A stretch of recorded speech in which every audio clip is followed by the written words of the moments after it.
Mokonzi azala na bino, sango elamu lokola Santo Luka akomi. Gloire et louange à toi, Seigneur Jésus. De l'Évangile selon Saint Luc. En ces temps-là, Jésus disait à ses disciples en parabole: un aveugle peut-il guider un autre aveugle? Ne vont-ils pas tomber tous deux dans un trou? Le disciple n'est pas au-dessus du maître, mais une fois bien formé, chacun sera comme son maître. Car tu as regardé la paille dans l'œil de ton frère, alors que la poutre qui est dans ton œil à toi, tu ne la remarques pas? Comment peux-tu dire à ton frère: frère, laisse-moi enlever la paille qui est dans ton œil, alors que toi-même ne vois pas la poutre qui est dans le tien?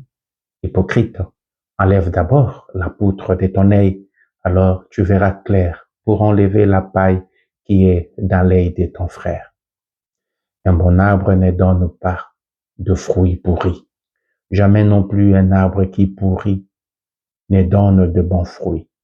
Chaque arbre, en effet, se reconnaît à son fruit. On ne cueille pas des figues sur des épines. On ne vendage pas non plus du raisin sur des ronces. L'homme bon tire le bien du trésor de son cœur qui est bon, et l'homme mauvais tire le mal de son cœur qui est mauvais. Car ce que dit la bouche, c'est ce qui déborde du cœur. Acclamons la parole du Seigneur. Gloire et louange à toi, Seigneur Jésus. Bien-aimés dans le Seigneur, shalom, paix et joie du Christ partout où vous êtes. La méditation de ce dimanche se trouve dans Luc chapitre 6, du 39e verset au 45e verset. Chers frères et sœurs, Jésus aujourd'hui nous parle, il parle aux gens qui l'ont déjà reçu. À nous qui avons déjà reçu Jésus, ce message nous est adressé. Nous avons reçu Jésus, il nous convient maintenant vivre dans la fraternité. Nous ne pouvons pas être de Jésus, être ses disciples et avoir des difficultés pour vivre la fraternité. Alors Jésus, il prend à cœur sa communauté, il prend à cœur l'importance de la communauté, qu'il veut à ce que cette communauté soit le moyen par lequel les gens peuvent voir, les gens transformés, des personnes transformées par la parole de Jésus, cette parole qui nous transforme, cette parole qui nous donne une vie qui ne meurt pas. Alors Jésus, il appelle, il nous appelle à faire attention à trois choses. La vie communautaire, elle est tuée. La vie communautaire souffre beaucoup quand ces choses ne sont pas respectées, quand ces choses sont piétinées. La première chose qui piétine, n'est-ce pas, à la vie communautaire, c'est la suffisance. Quand quelqu'un est trop suffisant, quand mon frère, ma sœur, tu es trop suffisant, trop suffisante, ça n'aide pas pour vivre en communauté. Beaucoup de nos communautés vivent des problèmes. Beaucoup de nos communautés affrontent ces problèmes. Elles souffrent, elles vivent dans la souffrance. Pourquoi? Parce que les gens qui ont reçu Jésus, ils se caractérisent par la suffisance en outrance. Le deuxième élément qui tue la communauté, selon le Christ notre roi, c'est l'orgueil. Bien-aimés dans le Seigneur, la communauté ne peut pas se bâtir dans l'orgueil. Par le fait que nous soyons appelés à vivre en communauté, nous sommes appelés à l'humilité. Nous sommes appelés à promouvoir l'humilité. Qui dit communauté ne doit pas entendre seulement une communauté paroissiale, ecclésiale. Qui dit communauté doit aussi sous-entendre nos familles partout où nous sommes. Là où 2 ou 3 sont rassemblés au nom de Jésus, c'est là que nous parlons de la communauté. Alors, chers amis, les disciples que nous sommes confrontés à des problèmes sérieux qui, causent beaucoup de difficultés dans le vécu de notre foi chrétienne Pourquoi? Parce que les chrétiens sont orgueilleux. Ce message, c'est un message de notre Seigneur adressé à nous tous. Il nous appelle, il nous dit, il nous invite à faire attention à l'orgueil. L'orgueil tue la communauté. Le troisième élément qui tue, n'est-ce pas, cette communauté de Jésus, c'est la prétention à dominer l'autre. La prétention à dominer l'autre. Dans la communauté chrétienne, la prétention à dominer l'autre tue.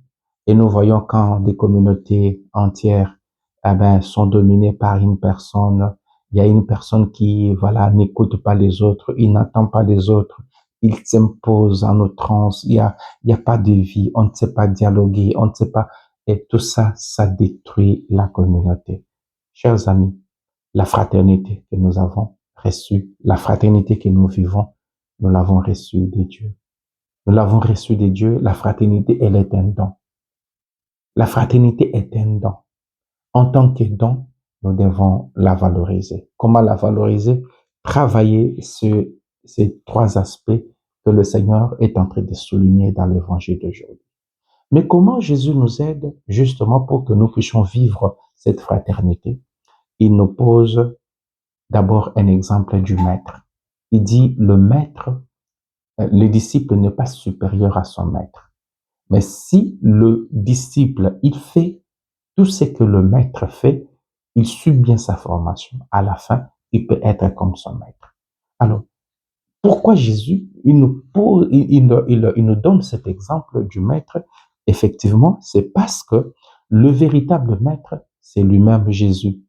Alors, c'est l'unique maître que nous ayons nous-mêmes. C'est l'unique maître qui honore, qui respecte les pauvres. C'est l'unique maître qui respecte les gens. L'unique maître qui a de la compassion aux gens. Les disciples, si nous voulons aller loin, si nous voulons vivre notre fraternité, nous voulons vivre notre unité, nous voulons vivre heureux là où nous sommes dans nos communautés, prenons Jésus pour modèle. Jésus, c'est bon maître qui respecte tout le monde. Jésus, c'est bon maître qui a le pouvoir, qui peut tout, qui est Dieu, mais il s'est humilié. Il devient pain pour les autres. Chers amis, voilà l'exemple. L'exemple que Jésus nous donne à nous tous comme étant le disciple, de nous donner aux autres. Et quand on se donne aux autres, la communauté n'oubliera jamais notre service. Donnons-nous en pain vivant, donnons-nous comme des cires que nous puissions nous consommer, nous tuer en nous donnant. Donc là, c'est comme la cire, elle s'édonne en se tuant petit à petit. Et du coup, on va se rendre compte que la bougie s'est éteinte parce que elle s'est donnée à telle enseigne que elle-même s'est éteinte. Elle-même, n'est-ce pas, s'en est allée. Alors voilà, chers amis, le bon maître Jésus qui nous dit dans la communauté, quand nous vivons dans la communauté, il faut promouvoir le service. Ayons à cœur la promotion des services envers l'autre. Quand nous vivons dans la communauté, que les autres puissent compter sur nous. Tu vis dans la communauté, quelle est ton importance à la communauté? Qu'est-ce que les gens, n'est-ce pas, peuvent retenir pour se souvenir de toi quand tu vis dans la communauté? Quand tu es dans la famille, qu'est-ce que tu fais pour que les gens se souviennent de toi? Quand tu es dans ton église, qu'est-ce que les gens peuvent, n'est-ce pas, retenir pour se souvenir de toi? Chers amis, cette vie, elle est tellement courte. Le Seigneur nous dit, vivons dans la communauté, promouvons, n'est-ce pas? Ayons à cœur la promotion de ce fait, de cette vertu, de vertu du Maître. Placez Jésus comme notre modèle dans notre manière de vivre, placer Jésus et faire en sorte que nous puissions nous donner comme Jésus, donc à l'instar de Jésus. Le deuxième élément que Jésus nous propose pour vivre notre fraternité, il nous dit, faites attention parce que ayant reçu Jésus, on a reçu la lumière et nos yeux voient bien.